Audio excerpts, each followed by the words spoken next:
Hey everybody, and welcome to another Mail Art Monday video. Today we are working with supplies from the most recent Your Creative Studio kit that I have received. I believe it was the April box. Mine was labeled with shell, so I don't know. I know there is a shell slash Sealife theme for this particular box, so I really wanted to take advantage of it for some summer happy mail. And today I'm going to be decorating 3 different envelopes using mostly the exclusive designs from the kit. So if you watched my unboxing video, you will have seen all the items that came in the box, but a few of them just didn't make sense with it, so I didn't force myself to try to use it for this particular video just because it just didn't make sense to me. And I'm a very practical crafter. Things have to make sense and be intentional with how I use them, and if they don't, like, if they're not cohesive together, I kind of have a hard time looking past that and struggle using them. So the items that didn't really mesh well with this particular kit, I'm just going to use them with other projects that make more sense. There was a lot of florals and things that would have made sense for boxes from her previous kits, which I think were probably meant to go in those kits, but she's had some serious manufacturer slash supply chain issues. So I can't really fault Amanda for any of that because I can definitely use those items with kits from the past couple of months, but it's all right. I did end up using a few of the floral themed postage stamp stickers just because I absolutely love them, and I found ones with colors that made sense with the envelope that I was doing.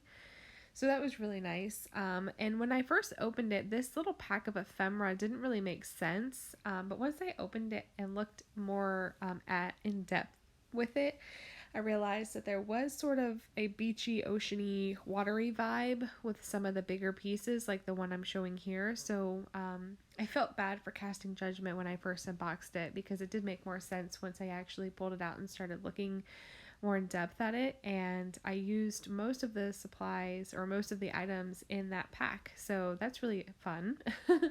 I love figuring myself out like that. So something that I also really loved this month were the rubber stamps she included. I love her stamps. Her stamp quality has always been amazing once she started making her own, like sourcing her own stamps. And her designs are always really lovely, and I think I ended up using all of them on these envelopes, so that's really fun. The washi tape was really pretty, and I did end up using that quite a bit too, so I don't know. I think all in all, it went really well. I like the end result, and I did struggle a little bit because the theme wasn't necessarily difficult for me. Like, it made sense, but I did definitely struggle with the colors. They were very neutral. I don't want to say bland because they weren't bland, but the colors were just very specific, if that makes sense. So, um, but yeah, I figured out a way to make it work. Here I am using another one of those little floral stamps. In the end, I think they worked really well.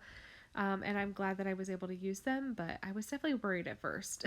So here I have the tissue paper, and I always say that I'm not going to narrate what I'm doing because you guys can see what I'm doing, but for this particular technique I did want to sort of talk my way through it. This tissue paper was a little bit too long to fit on this envelope, and I wanted the whole thing to go on there, so what I did is I just crinkled it with my fingertips to create some texture and to pull everything in a little bit so that it would fit perfectly on there and I wouldn't have to rip or cut anymore, and it worked really well. I've done this a lot in the past with this tissue paper. I've done it in my journal. I've done it with some mail art. I just love crinkling up tissue paper like that, and it gives it a lot of texture, and I think it looks really good. So definitely keep that in mind when you're working with texturally different items. If you have a thicker cardstock ephemera, you definitely can peel the layers away to make them a lot thinner. That's what I did on every one of the ephemera items that I use in the kits because They are a little bit thick, and I don't want to make any of the mail sorting machines angry. So I definitely peeled away most of the layers of the cardstock behind it and made it a lot thinner. So I think that's really fun. I hope everybody is doing well and enjoying summer break. I know here we are in the thick of it, friends. I think we have just about a month left before school starts again, and I don't know. I am I am really struggling. I hope everybody else is doing well. Um, and kids are a handful, let me tell you. There are four of them, and they give me a run for my money every day. But yeah, I don't really think I have any other updates to give you guys. If you have any questions, as always, please feel free to leave them in the comment section down below.